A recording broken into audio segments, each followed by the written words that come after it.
For thousands of years, there's been one question that keeps coming up. When will the Messiah return? In this explainer, we're going to dig into a really fascinating idea that suggests the answer isn't some secret date, but actually a prophetic timeline that's been hidden in plain sight, inside an ancient festival. Okay, let's jump right in. A lot of people feel that a physical return is right around the corner. But the source material we're looking at today suggests something totally different, a sequence of events that actually unfolds over 1,000 years. And the whole thing hinges on understanding this recurring divine pattern. So first things first, where does this hope even come from? Well, the idea of a redeemer coming back isn't just some vague belief. It's a core conviction, something that's deeply rooted in the ancient scriptures, a promise that sustained people for generations.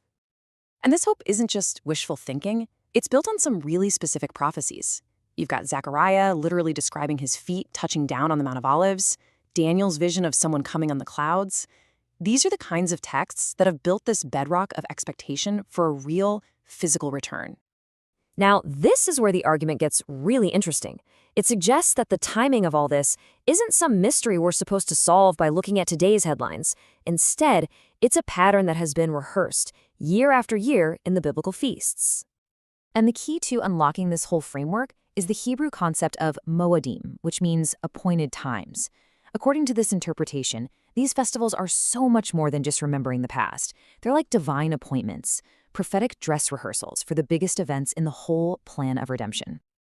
So you might be wondering, how on earth do you turn a festival into a timeline that spans thousands of years? Well, the source material points to this verse right here as the interpretive key.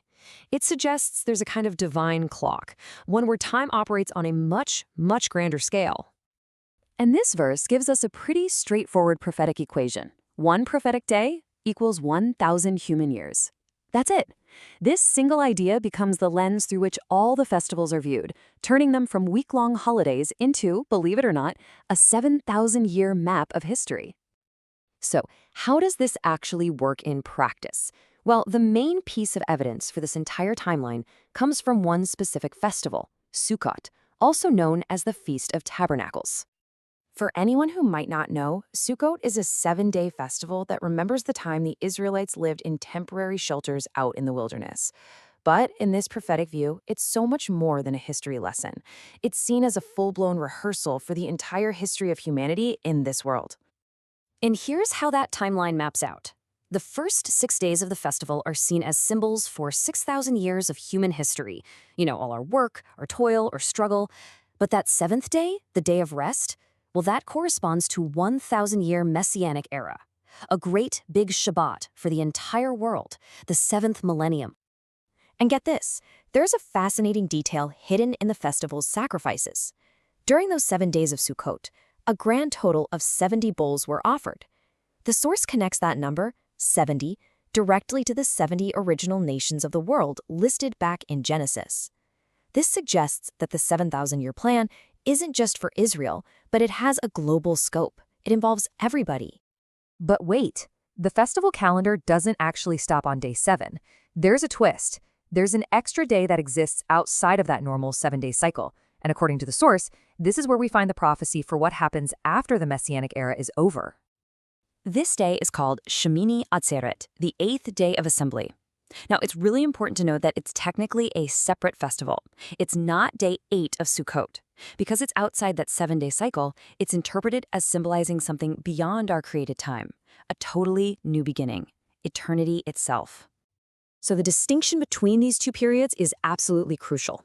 The 7th millennium, which is symbolized by Sukkot, involves both Israel and the nations, and it's defined by a spiritual divine presence. But the 8th millennium, symbolized by Shmini Atzeret, is seen as exclusive to Israel. It represents a new creation, eternity, and, here's the key, a final physical divine presence.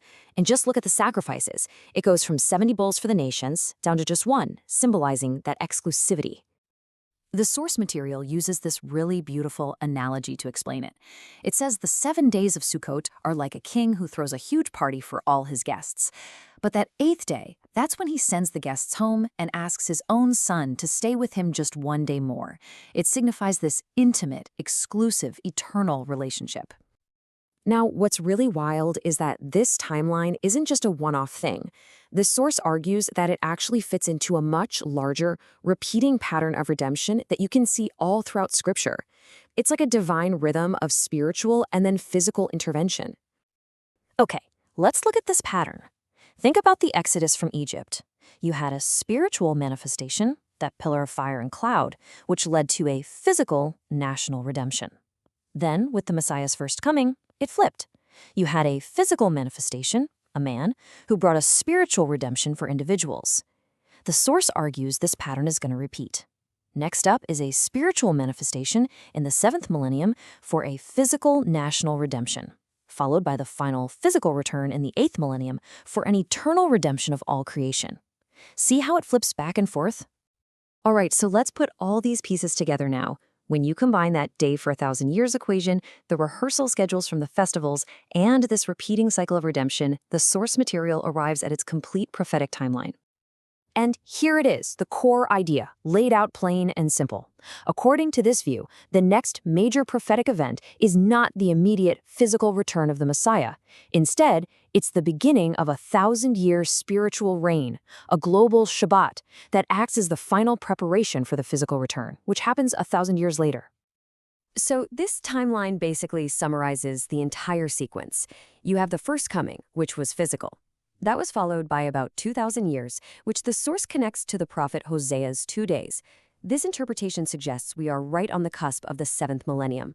This will be a 1,000-year spiritual reign, and that leads, finally, to the physical return and the eternal state, the Olam Haba, in the 8th millennium. So this leaves us with a really profound question to think about.